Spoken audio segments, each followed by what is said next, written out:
The story briefly is 2009, diagnosed with ALS. To deal with it, but very quickly we were into the mode of, okay, how do you live with it?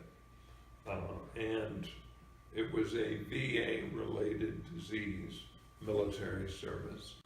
So that ended up being good news, right, because they helped with making this house livable with ALS, which of course it wasn't. The aesthetics of it, I didn't care much about at that point.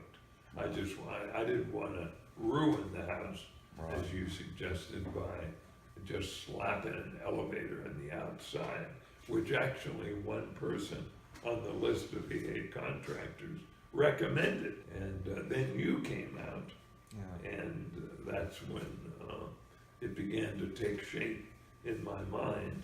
Yeah, you can live with ALS, yeah, pretty close to the way you. Clarifying for your listeners, the list that we're speaking about is a list of contractors that had done work with the VA, with individuals that the VA began to recognize. That's right. And so, so you were given this was a difficult list. And I started at the top and got to 3 or 4 people, one of which was you, and you all came out and looked at the house, and we talked about ramps and lifts, etc. Yeah, so that's how we got to the point where, but it wasn't until you came and thought, and I think it took you 30 minutes walking through the house, that, you know, we could take this closet and build an elevator shaft right to the lower level, and we can convert that open space.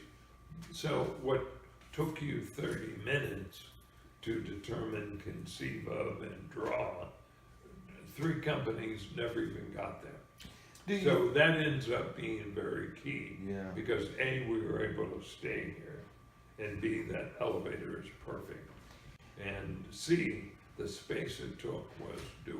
Somebody has to listen to learn about what the patient and the need is, and then the magic happens. Well, you were the first guy that really listened, as opposed to coming with, well, here's my ABC of how I work. Yeah. So you didn't do it that way. Yeah. You made inquiries, and you walked and talked, and you got my wife involved, and by the end of that, we were pretty clear what we had to do. Yeah. And it's all proven out. I mean, 10 years later, here I am still talking to you. Yeah. And everything you did worked. Well, I actually sent the VA a note about that. I don't think I copied you on it, but in effect, what I said was the relationship was everything. Because I don't want to be, dramatic about it, but the vulnerability of a person who's just imagining the next few years where he would become a prisoner in his own body, but your mind works 100%. So you're well aware of your captivity. So that's, when you think about that, you're pretty vulnerable. So you need to trust people who are going to work with you and do the right thing. So that relationship with Judy and me and you was really pretty important, because we didn't want to worry or over-focus on the thing. We just want to deliver our life and adapt.